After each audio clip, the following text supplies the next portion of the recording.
Esta tarde vamos a hablar acerca de la historia de Jesús. De hecho, es una historia hermosa, pero a la vez un poco triste en muchos sentidos también. Este es un pequeño mapa donde Jesús vivió la mayor parte de su vida. Él vivió por un tiempo en Egipto, cuando era un pequeño niño, cuando era un bebé.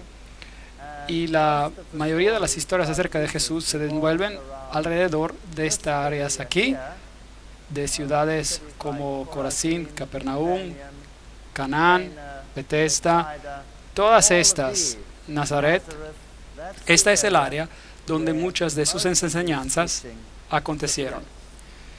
Y si bajamos por aquí, por supuesto, llegamos a Belén, a Jerusalén y al gran lado de agua salada. Y arriba el lago de Galilea. La historia de Jesús es una historia de alguien que era un pastor, alguien que guía a su pueblo. Ahora, en mi país, cuando yo observo a un pastor, esto no tiene mucho sentido, porque un pastor en mi país pone a su rebaño delante de él, y tienen perros que conducen al rebaño para hacer pasar el rebaño por una puerta en particular. Y los perros corren y las conducen por un lado y por otro del lado y las empujan a que se junten. Y el rebaño, de hecho, está un poco aterrorizado durante todo este proceso. Y entonces la idea de un pastor guiando a su rebaño es algo relativamente extraño. Pero esta es una ilustración típica de Medio Oriente, donde los pastores son totalmente diferentes, donde el pastor guía y el rebaño sigue. Pueden ver que estas ovejas están mirando al pastor, lo cual es totalmente diferente de cómo ocurre en otros países. Esta es una escena típica de un pastor en el Medio Oriente, donde tiene al pastor y su pequeño rebaño alrededor de él. Y nuevamente todas las ovejas lo están mirando. ¿No es hermoso? Me gusta. Y este hombre tenía una cara tan rugosa que tuve que tomarle una foto. Aquí tomamos un pequeño video de una escena típica de un pastor, y nuevamente el rebaño está atrás y el pastor está delante. Y ellos confían en su pastor, las ovejas. Veamos el video.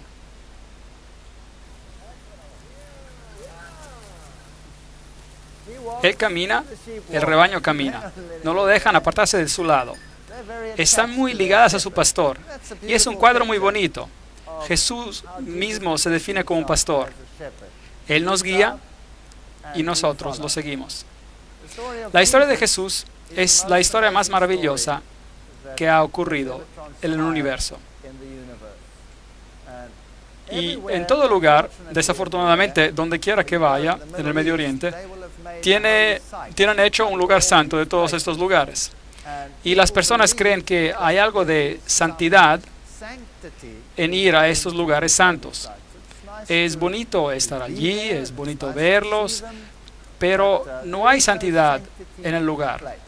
Tú puedes encontrarte con Jesús de la misma manera estando en tu pequeño dormitorio como estando aquí. Y por supuesto, si ustedes quieren expandir su conocimiento y ver cómo la vida era en esas áreas, entonces es algo diferente. Pero ir allí para conseguir una bendición especial es un engaño. Así que esta es la cueva, aparentemente donde los pastores se encontraban esa noche, y pueden ver que tienen una estrella en el piso y se les anunció el nacimiento de Jesús. Y en esa cueva han construido una iglesia con relieves a los lados, con pastorcitos en este lugar.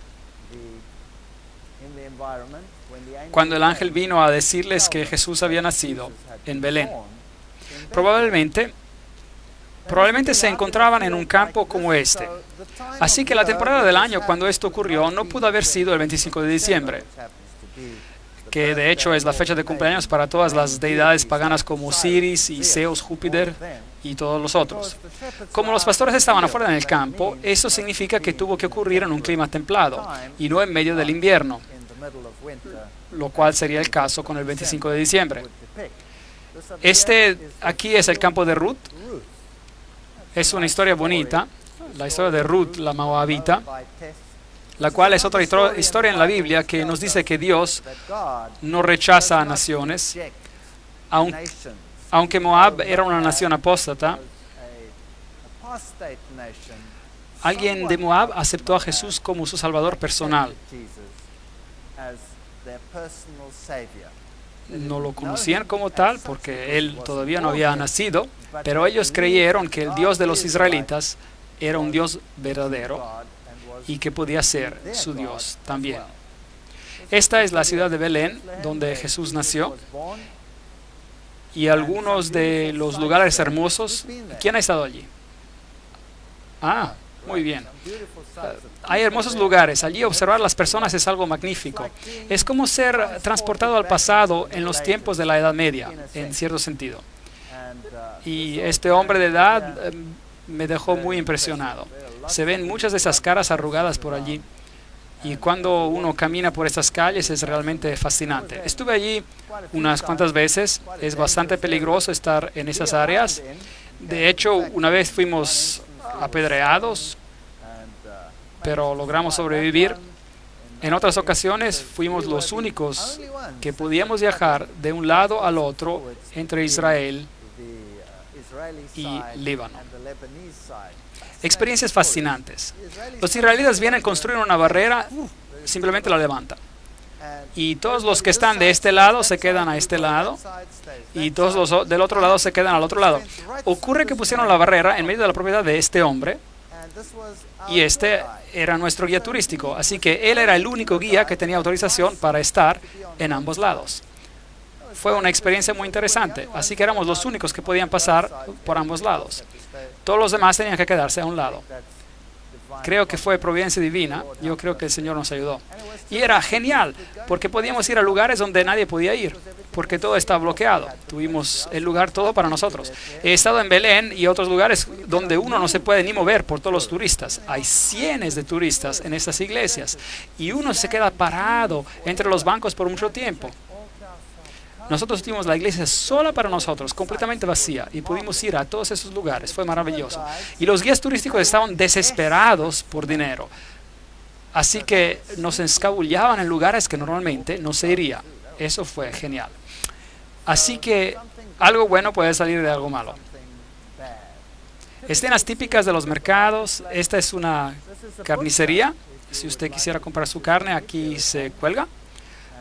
Y hay un tremendo zumbido alrededor mientras va a comprar su carne. Así que no creo que sea una buena idea.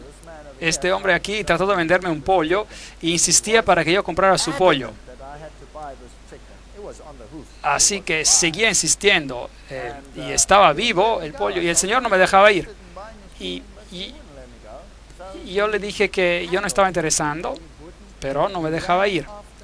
Así que empezó a regatearme, insistió y no me dejaba, corrió tras de mí, así que finalmente ya me volvía loco. Entonces le dije, bueno, voy a regatear con él por su pollo. Así que lo negocié menos y menos y menos y menos y menos por el pollo, hasta que él se enojó conmigo y eso estaba muy bien. Y entonces ya negocié aún más y finalmente se enojó y me dijo, ya, tenga su pollo gratis. Y yo le dije después que era vegetariano. Se quedó mirándome, totalmente incrédulo. No podía creer que algo parecido fuera posible. Pero después se rió y nos hicimos buenos amigos. Esta es una típica panadería y debo decirles que no se ve muy caliente, ¿o sí? No. Bueno, de todas maneras, pan es pan. Se cuece en el horno, está probablemente bien. Y las mujeres no estaban permitidas aquí porque no es adecuado para una mujer estar en un lugar así donde se hornea pan. Traten de decirlo a una de nuestras huéspedes que cocinan pan acá. No creo que ella esté de acuerdo. Pero bueno, sin embargo, esta iglesia famosa de la Natividad, donde Jesús nació, así se supone. No sabemos nunca si esos lugares tanto son los lugares verdaderos. Algunos de ellos probablemente son correctos. Y este probablemente podría representar el lugar donde Jesús nació.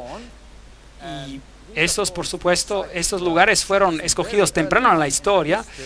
Y este en particular por la madre de Constantino. Y ella encontró que este era el lugar y, y por eso construyó esta iglesia, la cual era una iglesia bizantina, lo que significa que era ortodoxa. Y por eso hay una tremenda guerra en esta área entre los ortodoxos y los católicos que reclaman esos lugares para ellos mismos. Esta guerra no se resolvió hasta la llegada del movimiento ecuménico, y ahora esta iglesia está compartida por la iglesia ortodoxa y la iglesia católico romana, y alternan sus misas allí.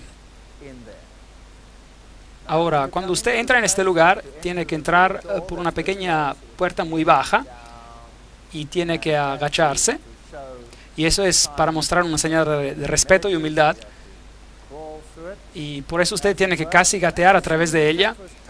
Y como puede ver, la iglesia estaba totalmente vacía cuando estaba allí, nadie presente. Cuando estuve allí anteriormente estaba llenísima, y el piso no es el piso original. El piso original estaba por debajo y todavía tiene el mosaico original del tiempo de Constantino. Es una iglesia muy antigua y, por supuesto, siendo un lugar santo, está llena de mitologías e historias que probablemente nunca ocurrieron. Pero me parecieron interesantes los rayos de sol que ingresaban a la iglesia cuando yo estuve ahí. Y ahí arriba, contra ese pilar, hay unos agujeros, por aquí los puede ver. ¿Y qué son estos agujeros? Bueno, la leyenda dice que María apareció en la iglesia un día y tomó sus dedos y los hizo en forma de una cruz como esta, y ella fue hacia ese pilar y lo marcó allí. Y allí estaban los agujeros. Allí están. Esos son los dedos de María que hicieron los agujeros. Y si usted pone sus dedos en estos agujeros, usted recibirá, dicen, una bendición especial. Observé estos agujeros y vi que los bordes estaban bastante ciselados, así que creo que el trabajo que hicieron no fue muy bueno. Si realmente fuera divino, entonces los agujeros estarían marcados nítidamente, quemados, me imagino. Entonces esta es la casa de historias que atrae a las personas, y se asombrará cómo en tiempos normales la gente se alinea en largas columnas para poner sus dedos allí, y realmente creen que recibirán una bendición especial de María si colocan sus dedos allí. Ahora, la iglesia, por supuesto, previamente era más baja. Le mostré el piso inferior, que estaba cubierto por tablas y que era considerablemente más bajo que el piso presente. Y así que si usted quiere bajar al lugar original donde alegan que el pesebre de Jesús estuvo, tiene que bajar estas gradas y entrar al sepulcro, y ahí está. Y este es donde el pesebre aparentemente estuvo, allí en ese mismo lugar. Así que si usted pone su mano allí, todavía hasta estos días, puede obtener una absolución de la Iglesia Católica Romana. Eso significa que todos sus pecados son perdonados si solo se toca esa parte. De hecho, en algunos de estos lugares usted puede conseguir perdón por sus pecados para 90 días de anticipación. Así que si usted está planeando una gran fiesta, es bueno ir y poner su mano allí y saber que por 3 meses puede usted hacer lo que quiere. Muy interesante. Y no va a haber preguntas ni castigo que baje del cielo. Ahora, nosotros estuvimos acá cuando nadie estaba allí, lo cual era sorprendente. Así que cuando finalmente llegamos, cuando realmente nadie debía estar ahí, esas personas estaban muy sorprendidas. Estaban ocupadas con sus rituales normales, y parece que interrumpimos este ritual, lo cual no les gustó. Pero teníamos una cámara allí y tomé una foto con mi cámara, y debieran haber visto sus miradas. Les mostraré una foto que tenemos ahora mismo. Y esta es ahora una misa ortodoxa en el sótano, el subterráneo de esta iglesia, donde normalmente uno no debería estar. Aquí están, y es así como estaban vestidos, en capuchas negras. Se parecen más como miembros del Ku Klux Klan que a monjes. Estos son monjes ortodoxos diciendo una misa en particular. Y aquí, algo de lo que resultó. ¿Tienen sonido?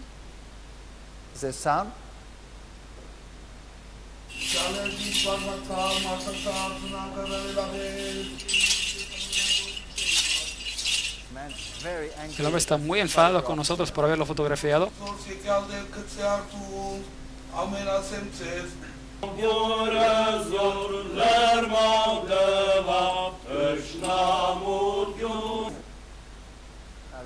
Ahora ese hombre ahí, si las miradas pudieran matar, me hubiera arrasado. No parece muy amigable, ¿verdad? Entonces, esas son las clases de rituales que ocurren. No sé qué clase de misa será, pero de todas maneras, muy interesante. Entonces, cuando los ortodoxos se van, los católicos romanos entran y hacen su ceremonia. Hay un grupo de peregrinos acá en el escenario católico romano. Hay una dama allí, tiene 3 cruces delante de ella y su cara está cubierta. Dicen que es un buen lugar para venir si quieres ser limpiado totalmente de cualquiera que sea tu problema. Afuera de esta iglesia tienen la estatua de Jerónimo, escribiendo las escrituras. Tienen el cráneo allá abajo. Esto es algo de ocultismo, por supuesto. La pregunta de la muerte y la vida, los ciclos de la muerte y la vida. Y bajando al sótano de la iglesia encontramos a esta cueva. Aparentemente esta es la cueva donde María realmente dio a la luz. Pero también notará los arcos triples, los cuales son típicos del paganismo. Y si esto fue el lugar, o si era un lugar pagano, no les puedo decir. También en el sótano de esta iglesia encontrará calaveras que dicen ser las calaveras de los bebés que Herodes había matado. Tampoco creo en eso, pero eso es lo que ellos dicen. Y ahí abajo hay uno de ellos que fotografié. Hubo una ocasión mientras yo estaba allí, una bomba explotó en el lugar donde había estado unos segundos atrás previamente. Es un lugar peligroso. Aquí hay otra cueva y en esta cueva también hay un sepulcro de María. Y dicen que este es donde María alimentaba a su infante. ¿Por qué los lugares tienen que ser diferentes? No lo sé. El lugar donde él nació, digamos, y también tiene la cueva donde José esperó por María mientras estaba dando la luz al bebé en el otro cuarto. Muy interesante. Cuando llegan a esta se llama el ataúd de la leche. Y cuando entra, lo llaman la gruta de la leche, la grotte du lait. Y entra adentro y hay otra cueva, una iglesia dentro de una cueva, otro símbolo pagano ahí. Y arriba en las paredes hay estas manchas blancas. Y estas están certificadas por Roma, con la certificación del papado, que esta es la leche que María arrojó a chorros contra las paredes. Y es algo en serio, cuando ella estaba dando a mamar a Jesús. Así que el guía que estaba allí estaba muy entusiasmado en mostrarnos esto, y uno puede recibir una unción especial. Hay un certificado de aprobación del Vaticano diciendo que esas son las manchas genuinas de la leche de María. Entonces le dije al guía, ¿sabe? He estado en otras de las cuevas también y hay manchas blancas similares en las paredes. Y esas son depósitos de calcio carbonado de la lluvia. Y él dijo que sí, que es verdad, pero en las otras cuevas sí, pero no en esta. Esta es la leche. Esta es la famosa gruta de la leche. Y si usted va abajo, ellos tienen todas estas pequeñas cuevas secundarias y ahí usted puede ver este icono típico en una de ellas. Ahora, de hecho, esto es paganismo. Esta es la leyenda de Isis. Como ven, en la leyenda de Isis, María toma el lugar de Isis. Y Isis era también la reina de la fertilidad. Después de todo, ella consiguió dar a la luz a Horus mientras su esposo estaba muerto, reconstruyéndolo. Y por eso, si las personas tenían problemas de fertilidad, ellos oraban especialmente a Isis. Y esto resolvería sus problemas de fertilidad. Si tenían problemas con dar la leche, entonces orarían a Isis y después tendrían mucha leche. Esto es paganismo antiguo resucitado en el cristianismo moderno en esos lugares. Jesús, por supuesto, sobrevivió la matanza de Herodes y la familia se fue a Egipto. Así nos dice la Biblia. Y estuvieron algún tiempo en Egipto y luego un tiempo vino para que el niño obtuviera su madurez según la costumbre de Israel y retornaron de Egipto y vivieron en Nazaret. Eso es lo que la Biblia nos dice.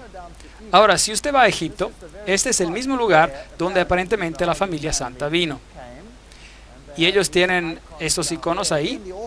Nuevamente, la iglesia ortodoxa en estos lugares tiene supuestamente lugares llamados lugares santos.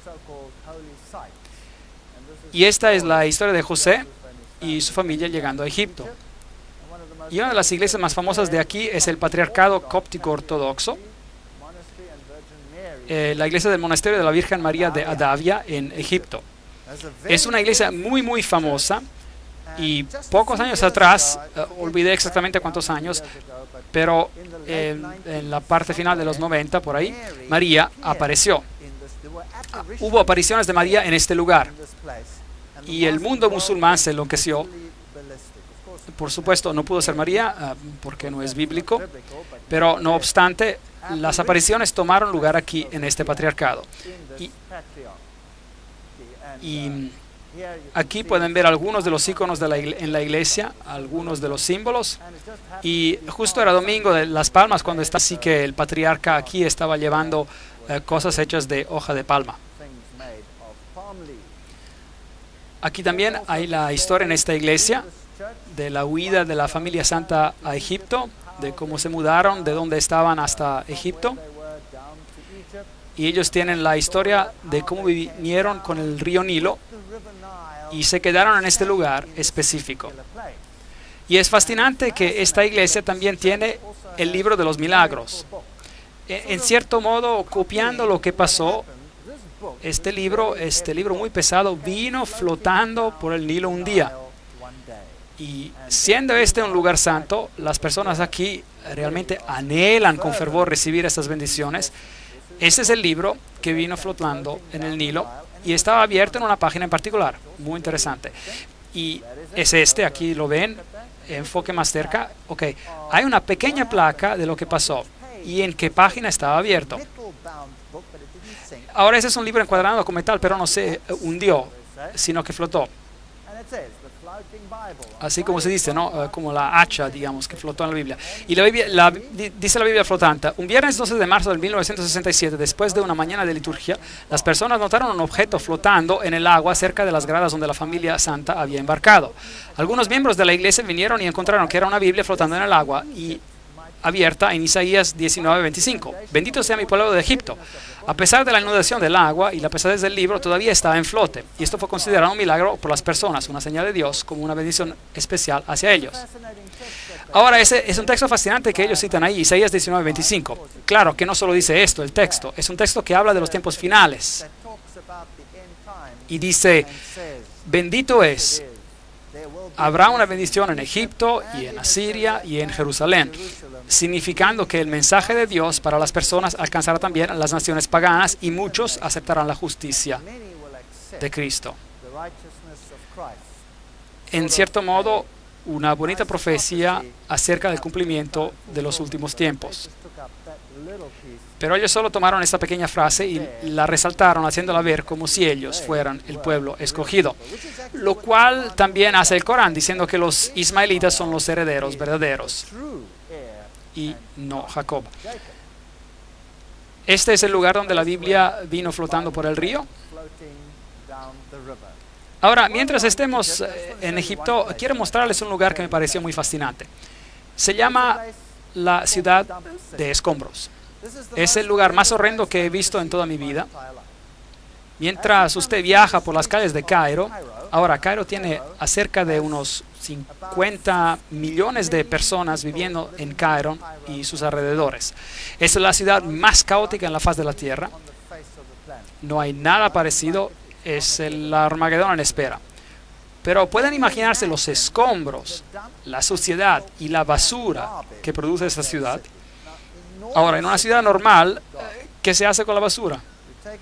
Se saca fuera, se pone en vertederos fuera de la ciudad o se incinera o lo que sea. Pero puede imaginarse 50 millones de personas viviendo en un ambiente como este y toman sus escombros, su basura y lo llevan al área pobre y lo echan en las calles. Y estas pobres personas buscan por la basura y viven en medio de la basura. Esta es literalmente una ciudad de basura en medio de la ciudad. Y si ustedes toman fotos, ellos se enfadan mucho, así que mis fotos no son muy buenas, son tomadas más o menos así, usted sabe, bueno, de cierto modo, así. Ellos literalmente te matarían si te vieran tomarles una foto. Pero lo más impresionante de esta ciudad es que en cuanto atravieses la ciudad de escombro, hay un portal, y ese es el portal, y cuando pasas por él, de repente estás en un mundo totalmente diferente. Les mostraré. Increíble. Esto es cuando entran a la ciudad de escombros, y esto es cómo las personas viven ahí. Uno ni siquiera podría imaginárselo. Cuartos llenos de basura. Y ellos viven ahí. Estos son sus hogares. Y todos esos sitios, todos esos edificios, todo es basura. Y aquí puede ver los camiones entrando a centenas, bloqueos de tráfico es increíble. Ahora, cada calle se parece a esta. Esta es solo una. Esos son todos los camiones de basura entrando, descargando su basura. El olor es increíble. Y nosotros atravesamos la ciudad simplemente y no tocamos nada. Pero a pesar de eso tuvo una inflamación de las encías y todo el resto de nuestro equipo tuvo diarrea después de pasar por ese lugar. Es todo. Es increíble. Los gérmenes de ahí son asesinos. Y esas personas deben tener un sistema inmune de primer orden. Aquí puede ver los embarcollamientos y la basura y la mugre por todas partes. Las fotos no son buenas, pero un poco borrosas. Aquí viene un asno llevando una carga de basura para botar en la ciudad. Aquí está. Toda una pila de porquería. Este hombre está tomando su té junto al montón de basura. ¿Puede ver eso? Esa es basura que él selecciona, probablemente su única posesión en su vida. Y esos pequeños niños viviendo y caminando entre los escombros. ¿Puede creerlo? Es horroroso. Hubiese querido agarrar a esta niña y ponerla en un ambiente más limpio y seguro. Es chocante. Las tiendas, ahí está la basura y aquí está la tienda. Y mientras se camina por el portal, de repente se encuentra uno en un mundo diferente. Simplemente así. Es hermosamente limpio. Y ahí está una pequeña iglesia ortodoxa. Con roca trabajada alrededor. Y todo está hecho de la roca trabajada. Es increíble esta pequeña iglesia ortodoxa. Y ahí está. Es una iglesia para el santo Bola. Y usted puede ver que es absolutamente asombrosa. Aquí hay un anfiteatro y un hombre polaco ortodoxo que ha pasado toda su vida aquí. Un hombre joven vino aquí y esculpió toda esta pequeña ciudad. Y este es el anfiteatro que él ha creado, probablemente con una cierta ayuda del ambiente. Y ese es él. Ese es el hombre. Él hizo todo el trabajo que verán.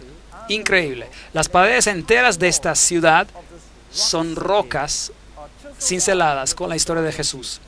En medio del mundo musulmán, pasa por una ciudad de escombros y mugredad y basura, y de repente está en este lugar limpio y bonito, con una iglesia pequeña. Y la historia de Jesús escrita en las paredes. Jesús con los pequeños pastorcitos por aquí, al tiempo de su nacimiento, es la escena representada por aquí. La historia de su nacimiento, todo cincelado en roca sólida. Yo soy el buen pastor, cincelado en roca sólida. Las historias de la Biblia, el caminar sobre el agua, y la mujer al pozo, por ejemplo. Y estas son esculturas gigantes. Solo para darles una idea. Esto es un escarpado de roca, una pared de roca con algunas esculturas en ella. Cada piedra gigante ha sido transformada en un trabajo de arte. De Jesús, esta es la historia de Lázaro saliendo de su tumba. Esta es la historia de Jesús saliendo de su tumba. Y ustedes pueden ver las medidas grandes. Esta es la fachada de roca pura donde trabaja. Y ha trabajado toda esa área. Y allí tenemos una tremenda historia de Jesús. Acerquémonos. Mientras Él los estaba bendiciendo, aquí Jesús, Él ascendió a los cielos. Y la siguiente foto, veremos al Hijo de Dios venir en las nubes con gran poder y gloria. Un hombre ha transformado el área en un área de esperanza. Me quedé muy sorprendido. Esto es más o menos como nuestro mundo es. Ustedes pasan por este mundo representado por la ciudad de escombros, y mientras pasan por ella, la única esperanza que pueden tener para pasar al otro lado de la historia es la historia de Jesús. Voy a ver el Hijo del Hombre viniendo en las nubes con gran poder y gloria, y ya no habrá más ciudades de escombros. La historia de Jesús es probablemente la historia más angustiada que nunca se contó. Sé que muchas películas se hicieron y ni siquiera la más reciente que se hizo puede ilustrarlo por lo que pasó a Jesús y cómo su vida fue. Cuando volví a Jerusalén, bueno, Jerusalén hoy en día es una ciudad totalmente diferente. Es una ciudad de peregrinajes. Miles de personas peregrinan allí. Aquí hay un grupo de monjas guiando una peregrinación detrás de la cruz. Y las personas están llenas de una especie de euforía. Han estado en ese lugar, lo han experimentado. Pero si un lugar toma el lugar de Jesús, entonces tenemos un problema. Ese es el Muro de los Lamentos, y ahí tenemos la famosa Mezquita de la Roca en el fondo. Ese es el Muro de los Lamentos, y no era parte del templo original, sino es una parte de la corte exterior del templo. Aquí subiendo las escaleras puede entrar a esta área. Hoy en día no está ya permitido entrar allí, así que me pararon aquí y solo tomé una foto por la grieta. Esta es una réplica de cómo el templo se veía, y hay una columna gigante que era destinada a ser parte del templo, y nos da una idea del tamaño original que tenía el templo. Esta nunca se usó porque tenía una grieta, y esta es probablemente la réplica de la menorá en tamaño normal. Y esta es la que hicieron en caso de que restauren el lugar del templo. Esos son los judíos al Muro de los Lamentos. Usted nota todas esas pequeñas cartas en el muro, las ve. Las personas vienen y escriben sus pequeñas cartas de cualquier sueño que tengan en la vida y después las meten en el muro. Aquí tenemos un corto video.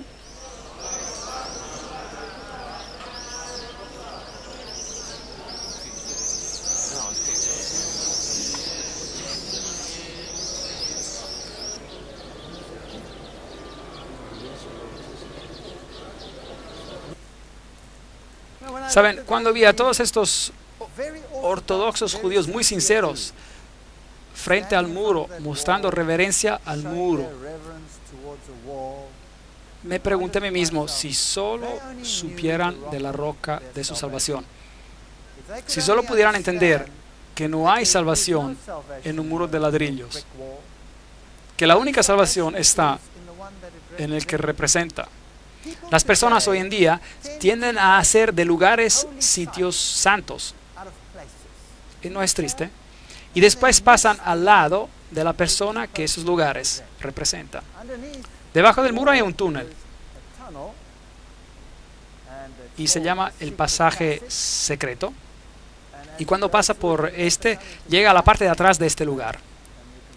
Y se puede ver donde los judíos ortodoxos y rabinos de rango más elevado se reúnen. Ahora, normalmente esas personas los ignorarían, pero los tiempos han cambiado. Estuve sorprendido. Normalmente si usted viene con un pagano a este lugar, ellos lo detestarían, le darían una mirada fea. ¿Qué hace este hombre impuro en este lugar tan santo? Estaba sorprendido. Esta vez cuando estuve allí, entrando a este lugar, hace unos cuantos meses atrás, la mayoría de esos rabinos vinieron a rogar por dinero, algo que nunca hubieran hecho hace 2 o 3 años atrás. Las cosas deben ser muy duras en ese lugar para que ellos hagan una cosa así. Ese es el lugar más santo y donde tienen esos remanentes del antiguo muro, y justo arriba, al otro lado, se encuentra la mezquita de la roca. Aquí está un rabino ortodoxo haciendo su ritual. Note que tiene los mandamientos en su frente, la ley, la Torá, y los tiene también en su mano, porque la Biblia dice que lo tienen que atar en su frente y atarlos a sus manos. ¿Usted cree que Dios tuvo eso en mente, que usted haga una réplica y luego las ponga ahí y ya se acabó? ¿O usted piensa que Dios tenía en mente que tú pienses y actúes según la ley? ¿No tiene eso más sentido? Yo creo que eso tiene más sentido. Aquí hay una piedra típica del lugar antiguo del templo. Esta es una piedra de Rhodes. Y si esta tiene esos huecos, y eso indica que era una piedra del templo original. Así que cuando volvieron a usar las piedras del templo, las construyeron en toda clase de estructuras y paredes. Y así que esas seguramente fueron piedras del templo original construidas hoy en otro muro. Este es el sepulcro de David. Y de la misma manera que en lugares para peregrinos católicos, aquí son los judíos que visitan. Ese es el lugar donde Jesús se bautizó. Incluso este es el lugar donde la historia empieza. La historia nos dice que cuando Jesús fue bautizado, la voz de Dios se escuchó diciendo: este es mi amado Hijo, en quien tengo complacencia. Y desde allí la Biblia nos cuenta que Jesús fue llevado al desierto para ser tentado. Y Mateo capítulo 4, versículo 2 nos dice: después de haber ayunado 40 días y 40 noches, sintió hambre. Si eres el Hijo de Dios, di que estas piedras se conviertan en pan, le dijo el diablo. Es una declaración muy interesante. Si eres el Hijo de Dios. Así que primero duda la validez de Dios, la palabra de Dios y el hecho de que sea el Hijo de Dios, si es verdadero. Y después lo desafía a ordenar a que las piedras se conviertan en pan. Y Jesús respondió: escrito está, no solo de pan vivirá el hombre, sino de toda palabra que sale de la boca de Dios. El texto que sigue existe en la versión King James inglesa, en otras no, pero esa es otra historia.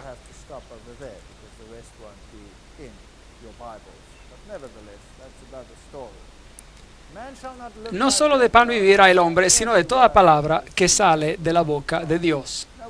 Ahora, pensamos que las tentaciones no eran tentaciones tremendas, pero realmente lo eran, porque en esas tentaciones Jesús conoció cada condición de la caída del hombre. Cada condición. Lo primero que Adán y Eva hicieron fue de comer el árbol del conocimiento del bien y del mal. En otras palabras, el apetito era bueno para comida. Ese fue uno de sus primeros problemas. Y aquí Jesús triunfó después de ayunar 40 días y 40 noches, donde Adán y Eva fallaron en todo el esplendor y lujo que tenían, conquistando el apetito y conquistando la duda. Si eres el Hijo de Dios, ¿Dios realmente dijo eso? Por eso Jesús triunfó sobre el pecado de la duda y triunfa sobre el pecado del apetito humano y la pasión. Todo en uno. Y la tentación debió ser mucho peor que la tentación de Adán y Eva. Este es hoy en día el lugar más alto del muro antiguo, y no tenemos el templo, el cual debió haber estado en algún lugar aquí. Así que originalmente el diablo debió llevarlo a este muro, a algún lugar por aquí donde el templo estaba, y amenazó de arrojarlo abajo. Vayamos a este lugar aquí. Hay un punto que nos da una idea de la altura. Y la segunda tentación es: si eres el Hijo de Dios, nuevamente la misma pregunta, tírate abajo, pues escrito está: a sus ángeles mandará cerca de ti, en sus manos te sostendrán, para que no tropieces con tu pie en piedra. Y Jesús respondió de nuevo: escrito también está, no tentarás al Señor tu Dios. Esta es la segunda gran tentación de la humanidad. Y es un hecho triste. Si escuchamos la conferencia que dimos ayer, entonces ese es el pecado que la mayoría de la humanidad está haciendo. Es el pecado de presunción. El pecado de presunción. Imagínense a dos personas tratando de resolver una crisis al otro lado de la carretera, digamos. Cualquiera que sea, un niño en problemas o lo que sea. Uno corre al otro lado de la carretera diciendo: soy hijo de Dios y Dios me protegerá. Y corre al otro lado. Otro viene y dice: Dios, hay una crisis al otro lado. Ayúdame a cruzar esta carretera. Y corre al otro lado. Los dos, al observador de afuera, son absolutamente idénticos. Pero uno actúa con presunción y el otro por fe. ¿Pueden ver cuán cerca están el uno del otro? ¿Cuán cerca están el uno del otro? Y la cristiandad moderna, la mayoría de los movimientos hoy en día están practicando la presunción.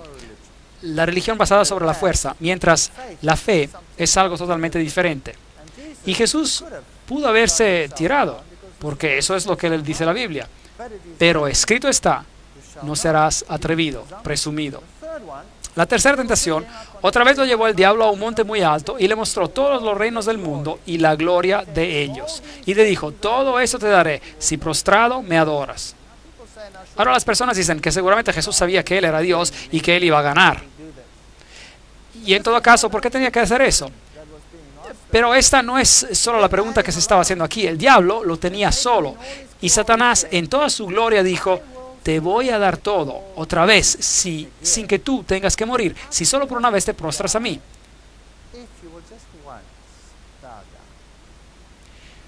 Y claro, el pecado que se tenía que vencer aquí es el pecado del amor al mundo. Y yo creo que muchas personas se perderán por esta misma tentación en particular.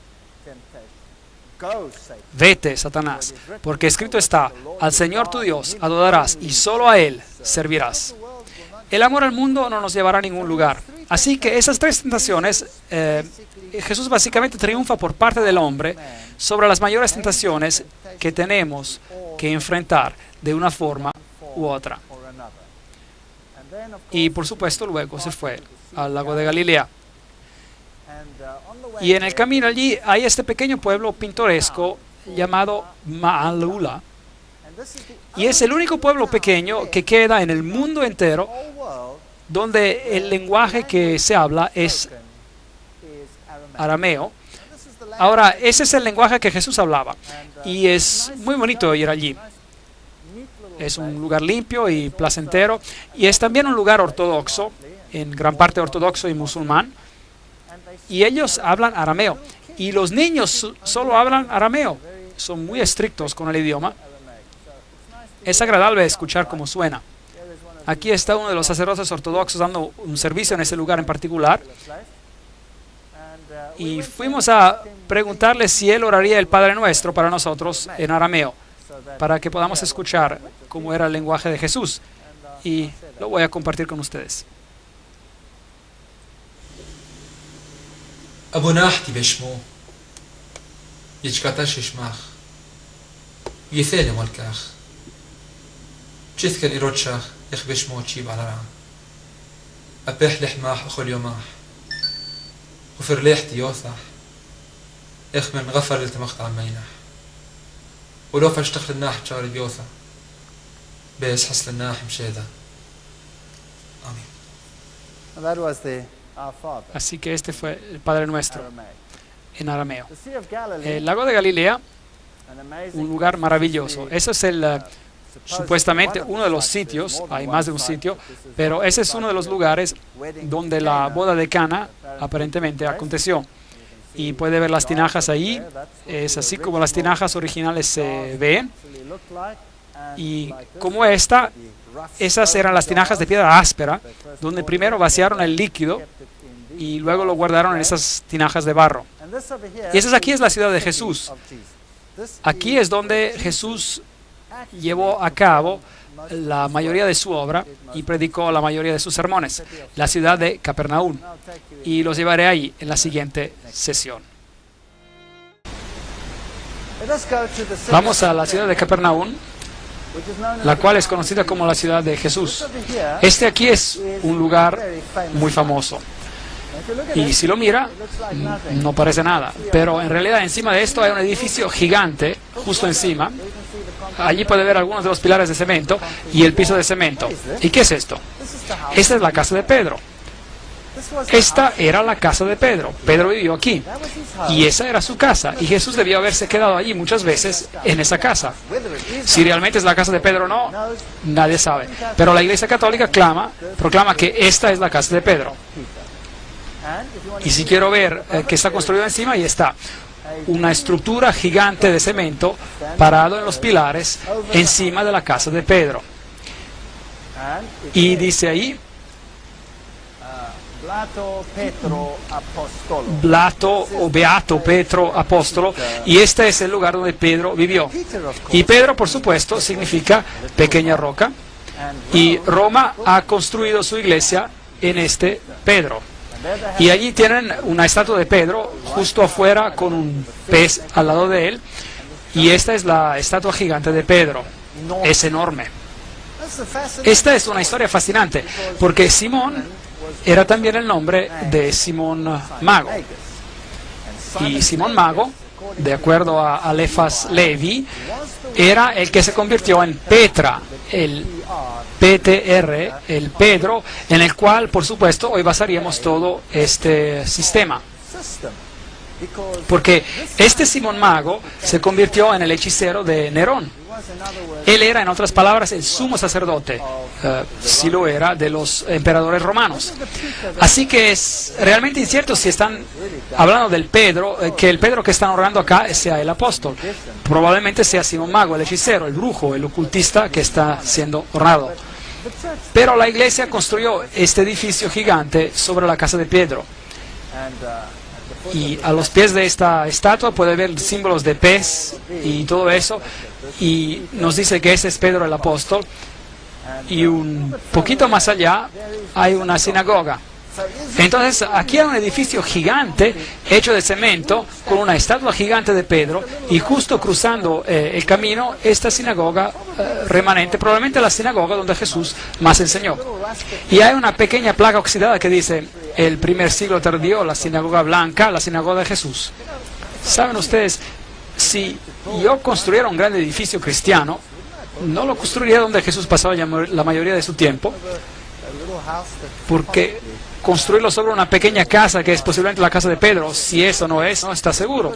Podría ser, porque la descripción de la Biblia dice: cuando salieron de la sinagoga cruzaron a la casa de Pedro. Y esa casa está justo al frente. Es posible. También podría ser la casa al lado, quién sabe. Pero es posible. Ahora, esta es la sinagoga donde Jesús en realidad enseñó. Así, aquí está otro pequeño pueblo, así que Capernaum era un pueblo y el otro era Corazín. Y esto es lo que queda de Corazín, no mucho. Algunas ruinas están aquí. Esas son las ciudades que Jesús maldijo. Y Jesús dijo que si los milagros que se hicieron en ti se hubieran hecho en Sidón, en Sodoma o Gomorra, ellas hubieran aceptado el mensaje. Pero ustedes han tenido amplia oportunidad, dijo Jesús. Jesús caminó por medio de esas ciudades y ni una persona permaneció enferma en esas ciudades, y a pesar no lo aceptaron. Aquí hay un famoso lugar santo. Ese es el lugar de las bienaventuranzas, y cuando entras allí es mejor que estés apropiadamente vestido. Esta es la iglesia de las bienaventuranzas, un lugar muy famoso, y el Papa Juan Pablo II ha estado ahí, por supuesto, 2 veces, y ese es el conclave, y ese es el campo. Ese es el campo donde probablemente Jesús predicó su primer sermón. Ese es un sermón muy impresionante. Ese es el más intricado, el sermón más sublime que jamás se haya predicado al ser humano. Y muchas personas citan equivocadamente ese sermón a unos extremos terribles. Las bienaventuranzas, Mateo 5, 3-10, Jesús empieza diciendo: bienaventurados los pobres. La palabra por bienaventurados es Macarios, el cual significa una bendición celestial, una bendición que solo puede venir de una fuente divina, una bendición enorme. Y la palabra usada para los pobres es ptojos, en griego, que significa pobreza absoluta. Nada más que pobreza absoluta. Ni 2 monedas juntas. Y Jesús empieza su sermón, y los judíos sentados allí en millares, esperando que Él se anuncie ser el Mesías, y decir: soy el Mesías, ustedes son el pueblo escogido de Dios. He venido a librarlos del yugo de Roma. Se levantarán y serán los más grandes en el cielo. Eso es lo que estaban esperando. Y aquí Él se levanta, y las primeras palabras como Mesías que habla son: bienaventurados los pobres. Y hay varias palabras para pobre en griego, y usa la que describe pobreza miserable, absoluta. En vez de grandeza y riquezas y maravillas y cualquier adjetivo que se les pueda dar, deben ser pobres en espíritu. porque de tales es el reino de los cielos. Y la segunda bienaventuranza era, bienaventurados los que lloran. Querían regocijarse, no querían llorar. Y la palabra para llanto, hay diferentes niveles de llanto en griego. Y la palabra en griego es penseo, lo cual significa dolor absoluto. El dolor que puedes tener por la pérdida de un hijo único. Ese tipo de dolor. Bienaventurados los que lloran, porque recibirán consolación. Bienaventurados los mansos, porque recibirán la tierra por heredad. Esta es una mansedumbre, una humildad que prácticamente no se puede describir en palabras humanas. Y bienaventurados los que tienen hambre y sed de justicia, porque serán saciados. Y otra vez la palabra hambre aquí son retorcijones de hambre que se sienten después de vaguear por días y días en un desierto sin comida o agua. Ese tipo de hambre y ese tipo de sed. ¿Qué está Jesús haciendo aquí? Estaba tratando de chocarse con la actitud del público. Estaba tratando de decir algo diferente de lo que ellos esperaban. Ciertamente lo estaba. De hecho, lo que Jesús estaba haciendo aquí es mostrar el camino cristiano. Esto es lo que está explicando. Y está diciendo, bendecidos los pobres en espíritu, porque de ellos es el reino de los cielos. En otras palabras, aquellos que se dan cuenta de su bancarrota, aquellos que se dan cuenta de que no tienen nada que ofrecer. Vengo a Jesús sin nada que ofrecer. No puedo decirle a Él, Señor, tengo una moneda aquí, ¿puedo comprar mi camino al cielo? No tengo nada. Estoy en pobreza absoluta. No tengo nada que ofrecer más que una vida manchada de pecado. Eso es todo. Así que debo llegar al punto donde me doy cuenta de que soy pobre, que no tengo nada que ofrecer. Y entonces el siguiente paso es bendecir a los que lloran porque serán consolados. No solamente me debo dar cuenta de que no tengo nada que ofrecer como individuo manchado de pecado, debo experimentar dolor. ¿Por qué? Por el pecado. Debo experimentar mi dolor por pecar y debo mirar al Hijo de Dios y debo sentir dolor y debo tener arrepentimiento.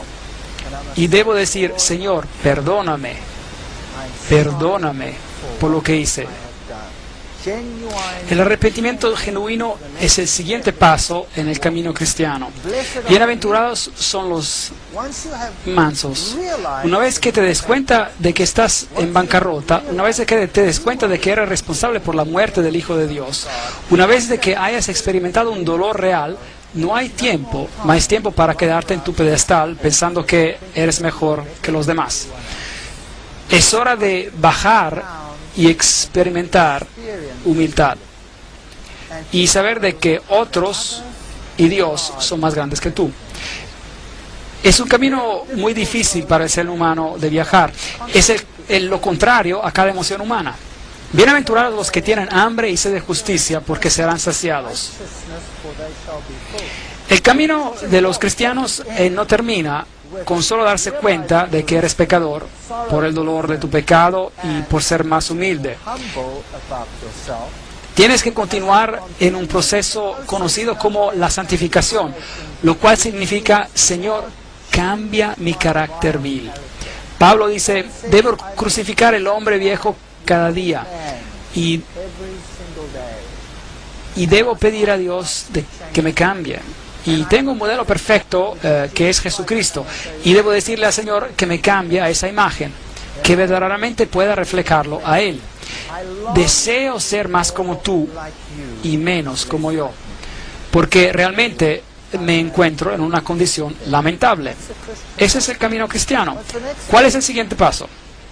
Una vez de que hayas hecho eso, entonces podrás ser misericordioso, porque ellos obtendrán misericordia. Nosotros tenemos a creer que somos mejores que otros y luego nos convertimos en críticos. Uno de los problemas más grandes en la iglesia es el ser crítico, ¿no es cierto? Ahora sabías de que esa persona todavía hace esto y el otro, y sabías de que ese joven está metido en drogas. Quiero decir, ¿Qué te esperas? Mira, los padres son así, así. En vez de alimentar el hambre y mirarte a ti mismo y decir, ahora mírate a ti mismo, qué miserable eres. ¿Piensas que ellos son peor que tú? ¿Por qué no puedes tener misericordia y simpatía de ellos porque Dios tuvo simpatía y misericordia hacia ti? ¿Acaso no se trata de esto? Así que Jesús dice, una vez de que llegues a este camino, una vez de que hayas experimentado el arrepentimiento y una vez de que hayas sentido el dolor por tus pecados y una vez de que hayas bajado de tu pedestal y una vez de que hayas pedido al Señor de cambiarte y hacerte misericordioso, y tendrás compasión con aquellos que no tuvieron la ventaja de comprender lo que tú has comprendido. Bienaventurados los misericordiosos. Y luego, bienaventurados los limpios de corazón, porque verán a Dios. Me acuerdo cuando vine a esta iglesia vine del mundo, era muy mundano y en un duro negocio. La vida en la universidad es muy dura y tienes que luchar para llegar a la cumbre profesional. Y mi mente era un basurero. Y le dije a Dios, Dios, tú sabes, yo no quiero tener una mente así. Y Dios ayuda a uno a limpiar su vida y a desarrollar buenos pensamientos donde moran los malos pensamientos. Ese es el proceso de la santificación. La cristianidad no para solo cuando conoces a Jesús. No es bueno solo conocer a Jesús. No te vas a salvar solo conociendo a Jesús. ¿Acaso el diablo no conoce a Jesús? ¿Es salvo porque conoce a Jesús? No. Debemos dejar de que Dios nos cambie, nos limpie nuestras acciones. Bienaventurados los pacificadores, porque serán llamados hijos de Dios. Ven, una vez de que hayan pasado por toda esta serie de crecimiento, devienen pacificadores. Ahora, ¿quién es un pacificador? Un pacificador es alguien que tiene la paz de Dios en su corazón. Mucha paz tienen los que aman tu ley, dice en Salmos 119, 165. Ese es un pedazo, que es un pedazo del cielo. Y siempre me maravilla cuando los políticos toman esta bienaventuranza en particular y la aplican a ellos mismos y se dan grandes recompensas sin haber pasado por los pasos previos en la experiencia cristiana. Esa persona no es un pacificador. Un pacificador es alguien que ha hecho las paces con Dios. Ese es un pacificador. Y bienaventurados los que padecen persecución. ¿No es increíble? Por causa de la justicia, porque de ellos es el reino de Dios. ¿Cuál es la última cosa que el Señor menciona aquí? ¿Cuál es la última bienaventuranza? Benditos los que padecen persecución. En otras palabras, si pasas por este proceso, si sientes dolor por el pecado, si pides perdón y si dejas que el Señor cambie tu corazón y si estás dispuesto a bajar de tu pedestal y si quieres la paz de Dios en tu corazón, serás una irritación para el mundo y ellos te perseguirán. Es una garantía. Y ese es el proceso del camino cristiano, totalmente opuesto a lo que es el ser humano, a lo que el ser humano quiere en este mundo hoy en día. Las lecciones que Jesús enseñó en el lago de Galilea son absolutamente las más fundamentales que el ser humano necesita. Necesitamos tomar nuestra Biblia y necesitamos estar alertos. Si tiene una Biblia que está marcada en rojo donde Jesús habla, necesita estar alerto. Debe leer esto cuidadosamente. Lo leemos como historias, pero debemos leerlo con cuidado porque es Dios quien está hablando directamente a nosotros. Cada palabra es un talento de Dios. Cada palabra, hasta los pero y los más, estarán en un lugar correcto por razones particulares. Así que necesitamos tomar atención a lo que Jesús enseñó. Aquí un típico barco en el lago de Galilea, pequeños pueblos alrededor, no ha cambiado mucho. Ese es un barco que encontraron después de una tremenda sequía. Aparentemente es un barco exactamente como en los tiempos de Jesús. Así que ese tipo de barco era en el que Jesús hubiera estado con Pedro y sus discípulos cuando les enseñó la gran lección. Tomen sus Biblias otra vez y lean las palabras de Jesús diciéndose a sí mismos, este es Dios que me está hablando, hay poder en esa palabra. Aquí está la tumba de Lázaro, aquí es donde Lázaro se echó, es una tumba muy oscura, por supuesto, hoy en día es un lugar santo, pero imagínense que aquí Jesús llamó a un hombre todavía en paños fuera de la tumba, probando que Él es la resurrección y la vida. Y él hizo esto justo antes de ir a Jerusalén, en el acto final de la obra de su vida. Y mientras se acercaba a Jerusalén, puede imaginarse lo que pasaba por su mente. Esta es la ciudad de Jerusalén, y las varias puertas de la ciudad antigua todavía están ahí. Y mientras baja esta colina, construyeron aquí una pequeña iglesia de las lágrimas, se llama. Está construida como una gota de lágrimas, y si entra en la iglesia de las lágrimas, tiene esta pequeña luz encima, y hay una ilustración de la gallina con la representación de la madre juntando a sus polluelos, porque Jesús dijo: Jerusalén, Jerusalén, cuántas veces he querido juntarte como una madre gallina junta a sus polluelos, pero no quisiste. Las palabras famosas de Jesús: Jerusalén, Jerusalén, que matas a tus profetas y los apedreas a los que te mando. ¿Cuántas veces he juntado a tus hijos como la gallina junta a sus polluelos bajo sus alas y no quisiste? Nada ha cambiado, el mundo es exactamente lo mismo, y en el sitio donde estaba el templo hoy está la mezquita de la roca. Es interesante aquí algo de la arquitectura. Esta aquí es la puerta hacia Damasco. Ahora, los arqueólogos nos harían creer que el muro no es hoy en día donde estaba en los tiempos antiguos. Esto es muy importante, porque los católicos tienen el Gólgota dentro de los muros. Y la Biblia dice que Jesús fue crucificado ¿dónde? Afuera de los muros. Ahora, eso es muy importante. ¿Dónde fue Jesús crucificado? ¿En el Gólgota católico o en el otro Gólgota fuera de la ciudad? Ahora, aquí hay una nueva puerta encima, y lo que pasó fue que aquí una tubería se reventó, y los judíos tuvieron que cavar para bloquear la salida del líquido, y a medida de que cavaban descubrieron esta puerta, la puerta de Damasco, y lo puede ver, está justo abajo y al frente de la nueva puerta, así que obviamente el muro debe haber estado en el mismo lugar, ¿verdad? Así que esto es muy interesante, el muro estaba en el mismo lugar. Mientras entra a este lugar, esta es la puerta de Damasco, y estas deben ser las piedras donde Jesús incluso caminó y donde Pablo caminó. Así que si usted camina ahí, está de hecho caminando en el mismo lugar donde Jesús caminó. Aquí están las puertas de Hulda. Son puertas fascinantes, las dos puertas del sur, conocidas como las puertas de Hulda, y ya no existían básicamente hasta recientemente, fueron construidas en el periodo del segundo templo, eso es decir, el primer siglo. No me gusta ese BCE, antes de la era común, hasta el primer siglo, es decir, CE ponen ahí, era común. Bueno, nosotros vamos a hablar el primer siglo antes de Cristo y el primer siglo después de Cristo. Las puertas proveían acceso a los túneles que conducían al cercado del templo, y las puertas de Hulda eran usadas a menudo por Jesús. Y todavía están cerradas hoy. Y ahora son parte de los muros y la nueva construcción. Así que Jesús seguramente caminó por estas escaleras también. Aquí hay un hombre interesante, es una ilustración bonita, así que tenía su burro ahí y pensé que era una ilustración bonita, así que la tomé y seguí caminando. El error más grande que se puede cometer. Este pequeño hombre saltó a mis espaldas, me sacudió como un trapo para ver si algo caía de mis bolsillos, así que finalmente lo recompensé por su esfuerzo. Y luego mi amigo vino corriendo y lo vio, y pensó que sería una fotografía grandiosa. Y me paré ahí y sonreí. Y mientras tomó la fotografía, hizo lo mismo que yo.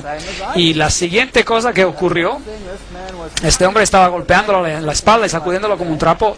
Y me preguntó después: oye, ¿por qué no me dijiste? Y le dije: bueno, quería ver el espectáculo y no tenía por qué decirte. Eso es lo que venden allí en las calles de Jerusalén. Ese es un vendedor de algarrobo. Tiene una jarra grande en la espalda con un jugo de algarrobo, y cuando se agacha puedes tomar uno de esos vasos y tomar de ellos. Y ese es el sector judío, muy diferente. Y un moledor viejo ahí, tiendas, pequeños niños judíos, muchas contiendas en este país. Esta es la vieja ciudad de David. Aquí es donde cortaron a Isaías, el profeta, en dos. ¿Puede imaginar cerrando a alguien vivo en dos? ¡Qué gente más cruel! Esta es la iglesia o la construcción que fue construida sobre lo que es el gran cenáculo de la última cena, como ellos dicen. Y este aquí es el Getsemaní. Y si va a Getsemaní, tiene que escoger cuál, porque hay dos. Este de aquí es el Getsemaní ortodoxo. Construyeron esta iglesia ortodoxa gigante encima de él. Y justo al lado, un poquito más alejado, está el Getsemaní católico. Afuera, donde hay árboles gigantes de olivo, en el Monte de los Olivos, donde Jesús fue a orar. Y ellos dicen que estos árboles son los descendientes de los olivos que Jesús vio cuando él fue a orar. Y se acuerda de que Jesús ahí dijo: mi alma está triste hasta la muerte. Quedaos aquí y velad conmigo. Mateos 26, 38. Padre mío, si no puede pasar de mí esta copa sin que yo la beba, hágase su voluntad.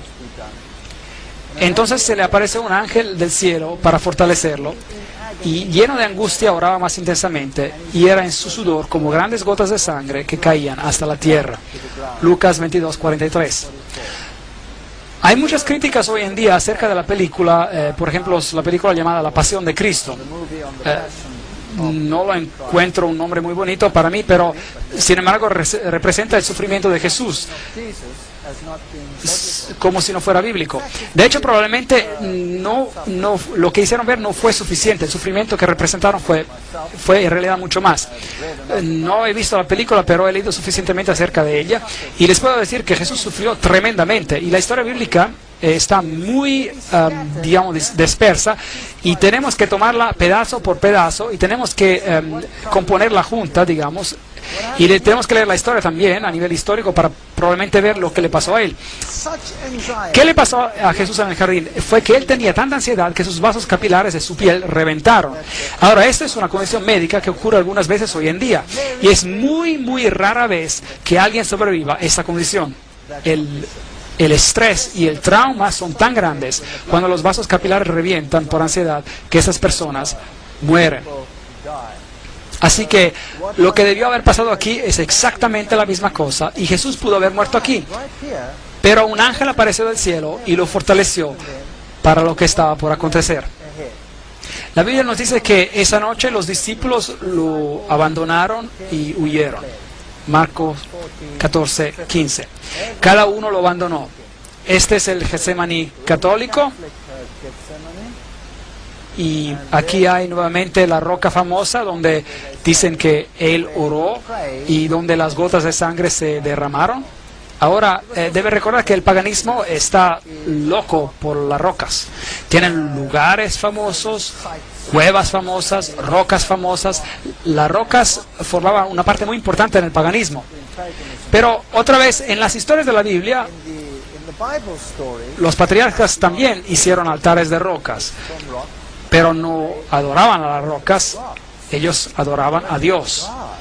Y usaban las rocas como altares para sacrificios a Dios, el cual era un tipo de sacrificio de Jesús. Es una historia totalmente diferente. Así que aquí está una roca santa, aparentemente donde tomaron a Jesús cautivo. Y eso deben ser las gradas por donde lo llevaron, porque esas suben al templo de Caifás. Bueno, si así les gusta llamarlo, pero no es su templo, es un palacio. Y aquí hay una representación a su lado, como Jesús fue llevado por estas gradas. Si fue llevado con cuerdas, la Biblia no lo menciona.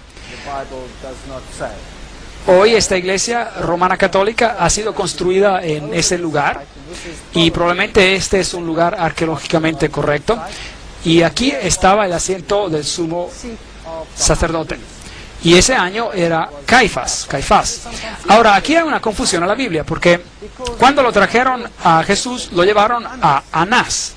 Ahora, Anás era el suegro de Caifás, y él era, o había sido el sumo sacerdote previo.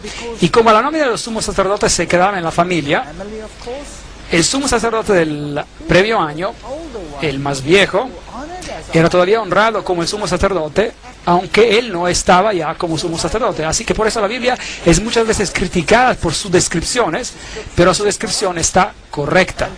Y también algunas de las críticas dicen que nadie como Caifás jamás existió.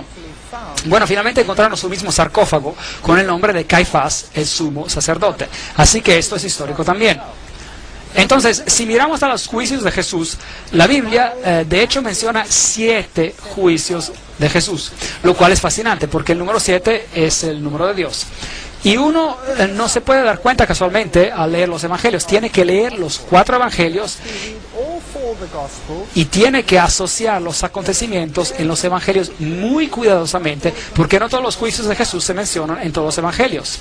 Algunos evangelios se concentran en Pilato, otros evangelios se concentran en el juicio de Herodes.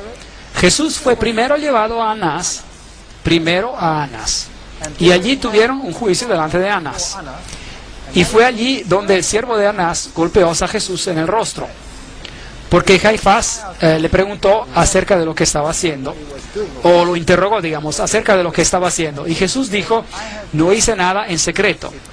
Pregunta a estos lo que yo dije, porque yo siempre he predicado en las sinagogas.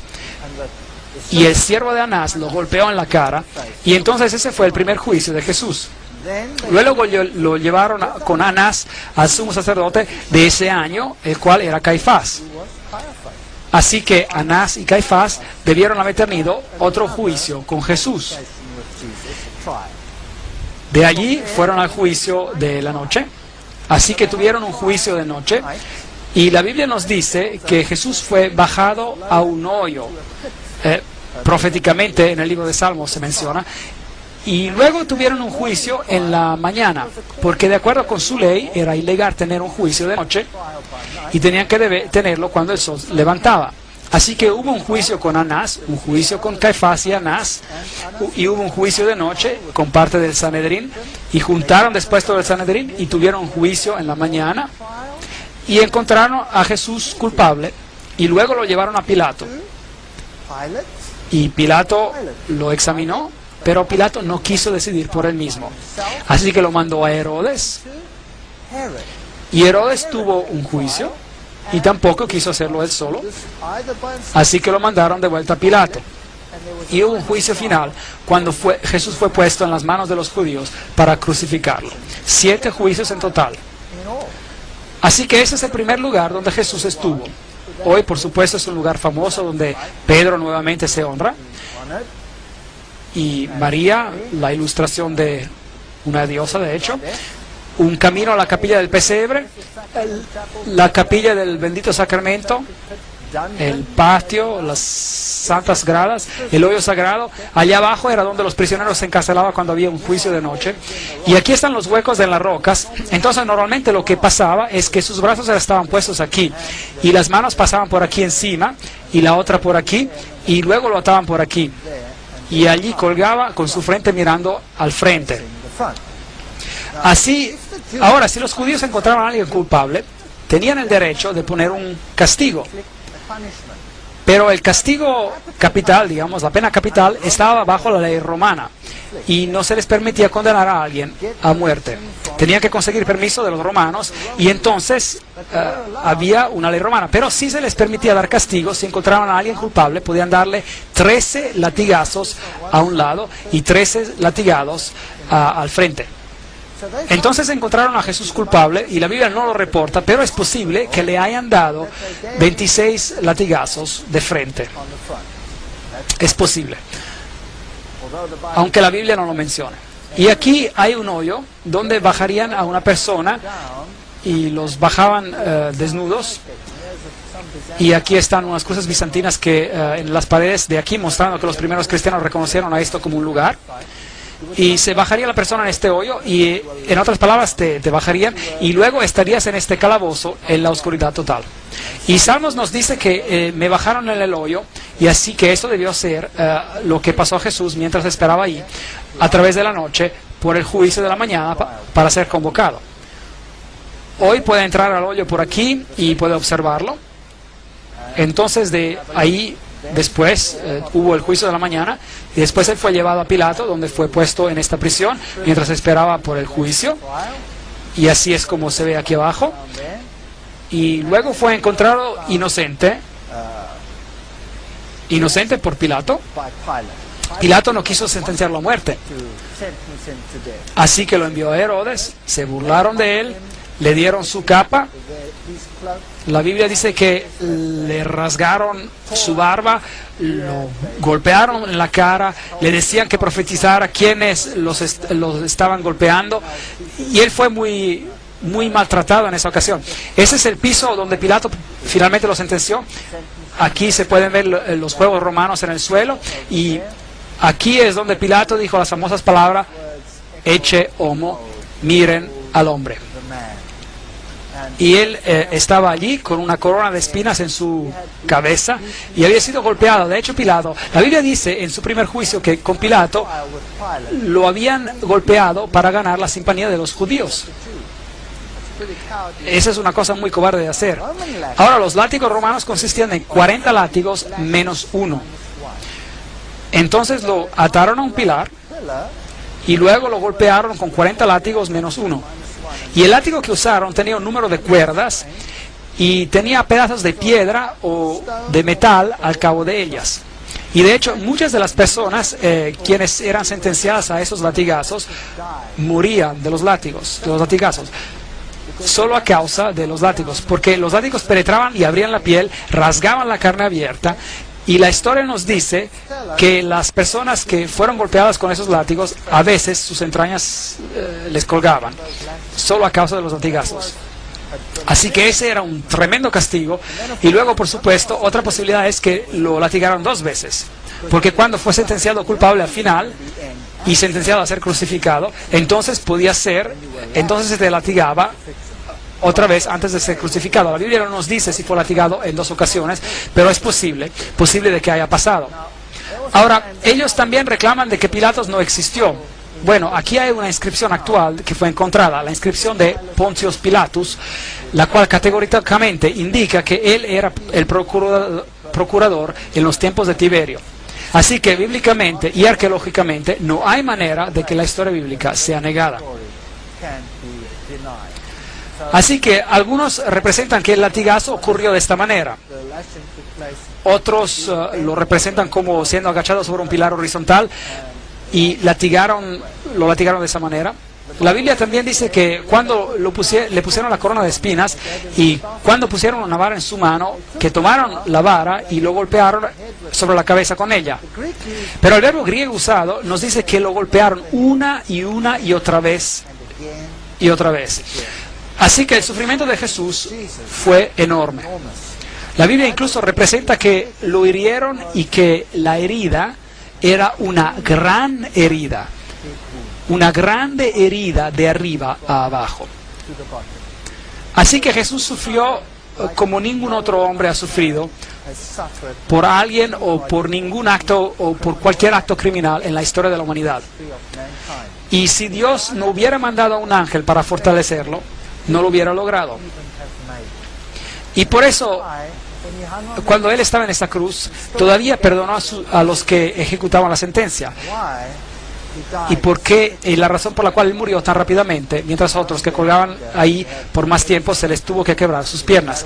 Porque esa era la manera que ellos tenían de asegurarse de que se quedaran esas personas en la cruz y no se bajaran. Vea, si ellos hubiesen quedado en la cruz en el sábado, en el día viernes, es decir, y no hubiesen morido ese viernes, entonces les rompieron las piernas, porque si no, en el día de sábado hubieran podido bajar de la cruz y eso hubiera sido un desastre, porque nadie los hubiera podido agarrar el sábado. Así que una historia horrible en esos tiempos antiguos.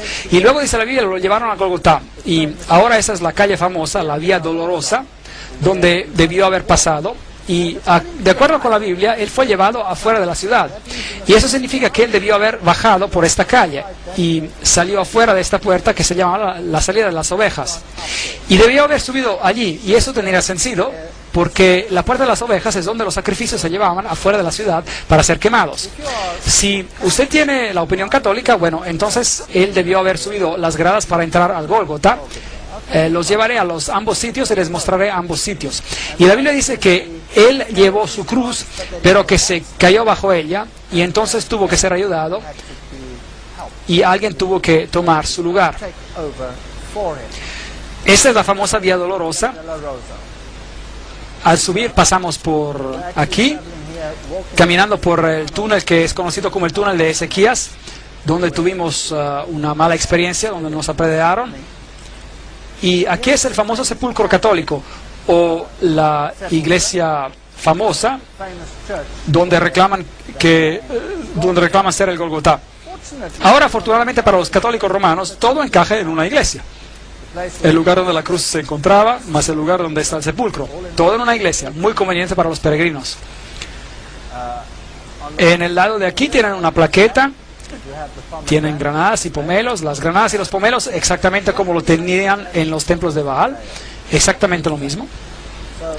Muy interesante las anomalías paganas en este lugar.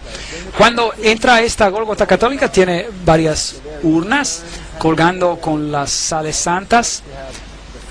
Tiene de nuevo la famosa piedra. Aquí está un hombre besando esta piedra.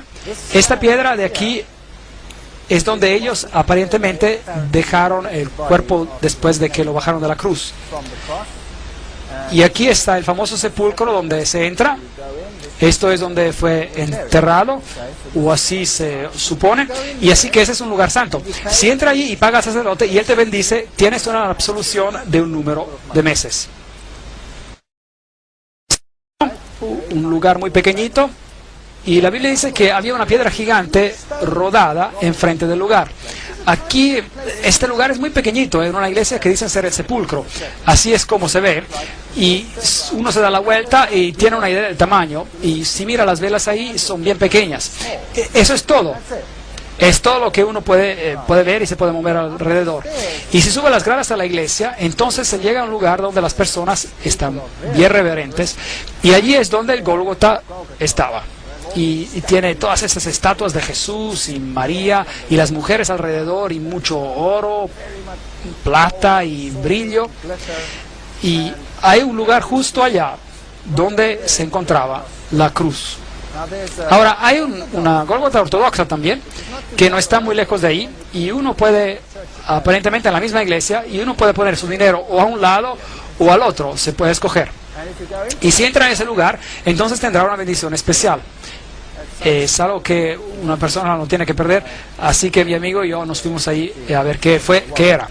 Y luego hay una roca que dicen es la calavera del Gólgota, justo ahí en la iglesia. Y dicen que esa era la calavera. Así que esa es la famosa Gólgota católica romana que tiene la mayoría de los peregrinos en el mundo. Y si sale de la Puerta de las Ovejas, la cual hoy día se llama la Puerta del León, en los tiempos antiguos se llamaba la Puerta de las Ovejas, y sale afuera, y recuerda que el muro es aproximadamente donde estuvo en los tiempos antiguos, según la arqueología. Entonces tiene un problema si se encuentra en el Gólgota católico, porque está dentro de la ciudad. La Biblia dice que Él fue crucificado afuera de la ciudad. La salvación es para cada uno. No es solo para los pocos selectos en la ciudad. Y es por eso que cuando usted sale puede ver a esta roca gigante que todavía hoy en día tiene el rostro de una calavera y se ve por ahí. Y encima hay un cementerio musulmán hoy día y se llama el lugar de la calavera. Y de hecho esto es una calavera. Esto era una cantera. Fascinante. Entonces, era una cantera donde Salomón tenía las piedras excavadas para el templo. Fascinante. Así que en hecho todo este valle y es parte de una montaña que continúa hacia arriba desde la izquierda y a la derecha y finalmente formó el monte en el cual estaba el templo. Y es interesante que este es el lugar donde Abraham probablemente simuló el tipo de muerte del Hijo de Dios, es decir, por medio del sacrificio que él quiso hacer de Isaac, su hijo. Pero Dios dijo, no tienes que proveer por tu hijo, yo proveeré el mío. Y este es, de hecho, la misma cumbre. Qué fascinante. Así que esto tendría sentido que Jesús murió encima de esta colina. Dios es amor. Porque de tal manera Dios amó al mundo que dio su Hijo unigénito para que todos los que crean no se pierdan, mas tengan vida eterna. Juan 3:16. Afuera, muy cerca, justo a la base de esa colina, hay una tumba con un jardín. Y luego tomaron el cuerpo de Jesús y lo envolvieron en lino, vistieron con especias de la manera como los judíos se sepultaban, y cerca del lugar donde fue crucificado había un jardín, y en el jardín había un nuevo sepulcro donde nunca se había enterrado a nadie. Es lo que la Biblia dice. Así que es totalmente diferente del lugar que está dentro de la ciudad. Así que hay un jardín afuera de la ciudad. Todavía hoy en día es un jardín hermoso. Y ahora un jardín en la Biblia actualmente significa una finca. Y aquí era un viñedo. Y aquí todavía hay un viejo lagar para la uva. Así que eso tiene sentido. Y ahí hay un viejo lagar para la uva. Y es un hermoso jardín hoy. Y después de cavar para construir edificios, encontraron este lugar. Y mirad y contemplar que aquí había algunas tumbas. Y enfrente de la tumba, así pueden ver, hay un pequeño muro. Y en ese pequeño muro, en el cual era como un surco, pusieron una gran piedra redonda que pudieran haber rodado enfrente de esa tumba.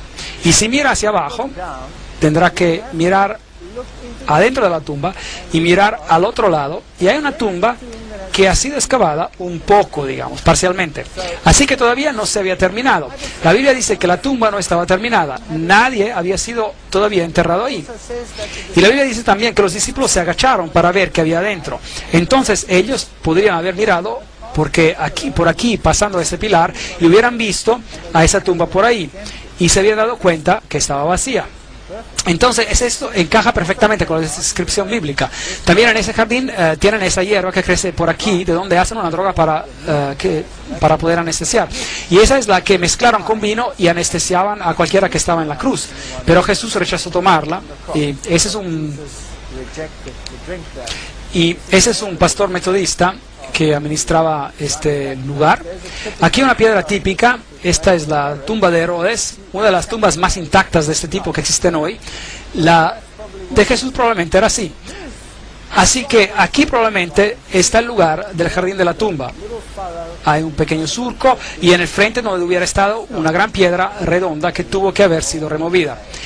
Esto tiene mucho más sentido para mí que el otro Gólgota adentro. Bueno, adentro se ve así. Y por supuesto las personas creen que es un lugar santo, así que vienen aquí para orar y ser reverentes, lo cual está bien, claro, pero aquí dice, Él no está aquí, ha resucitado. Y eso para mí es el punto crucial del problema. Él no está aquí, ha resucitado. A mi Dios, yo no tengo que ir a buscarlo en un lugar santo o entrar en algún hueco. Él ha resucitado. Puedo hablar con Él aquí mismo. Puedo hablar con Él donde quiera que yo esté. Porque Él me puede oír. Porque Él es la resurrección y la vida. El que cree en mí, aunque esté muerto, vivirá. Juan 11:25. Porque por gracia sois salvos por medio de la fe. Efesios 2, versículo 8. ¿Sabe? Una religión basada en una forma y formalidad es tan vacía una vez de que uno ha sentido y experimentado Jesucristo. Aquí está el Monte de los Olivos, la capilla de la Ascensión, pequeña capilla, y aparentemente ese es el lugar donde Jesús ascendió al cielo. Esta de aquí es la famosa puerta de oro. Está enladrillada y bloqueada, y del otro lado hay unas gradas que conducen al templo del monte, y hoy en día hay la mezquita de la roca, y aquí se encuentran las tumbas de los más ricos del mundo musulmán. Y ellos creen que cuando Jesús retorne, Él vendrá aquí, y la puerta de oro se abrirá. Bueno, no es Jesús para ellos, es el Imam Mahdi, el Mesías. Para los judíos es el Mesías y para los cristianos es el regreso de Jesús. Y esta puerta se abrirá y de hecho el hecho de que se encuentran ahí, pues porque tenían mucho dinero, comprar esta tumba en particular, ellos resucitarán primero y serán los primeros a entrar en este lugar. Bueno y conveniente, pues. ¿Piensan que funcionará así? Lo dudo. Porque si hubieran estudiado las bienaventuranzas, hubieran conocido lo que es necesario para ver a Jesús. Necesitamos sentir pena por nuestros pecados, tenemos que arrepentirnos, tenemos que lamentar y tenemos que pedir a Jesús que nos cambie, tenemos que volver en armonía con Él y a sus principios, y luego no necesitamos esa puerta, tenemos otra puerta. Es una puerta que tiene perlas en ellas y es una Jerusalén celestial que fue construida por Dios. No sé si habrá muchos o una primera resurrección aquí, pero no quiero juzgar esto es para Dios de juzgar. Pero aquí todos ellos están esperando por su reino terrenal. Yo no estoy esperando por un reino terrenal, yo estoy esperando por una Jerusalén celestial, a pesar de lo interesante que esta Jerusalén sea aquí. Esta es la mezquita de la roca, este es el lugar donde un templo se construirá. Si estás adentro, nuevamente hay una piedra, es donde Mohammed subió. Pero el paganismo y la verdad están muy lejos el uno del otro. Esa es de Jerusalén de noche, y esta es la famosa casa quemada. Esto es lo que queda de ella. En los años 70 después de Cristo, los romanos vinieron y destruyeron a Jerusalén y la quemaron. Y ese es un símbolo de la destrucción que tendrá este mundo cuando Dios retorne.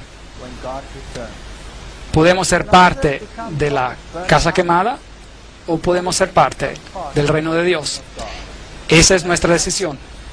Y la única solución para eso es: aquel que tiene el Hijo tiene vida, y aquel que no tiene el Hijo de Dios no tiene vida. Estas cosas he escrito en ti.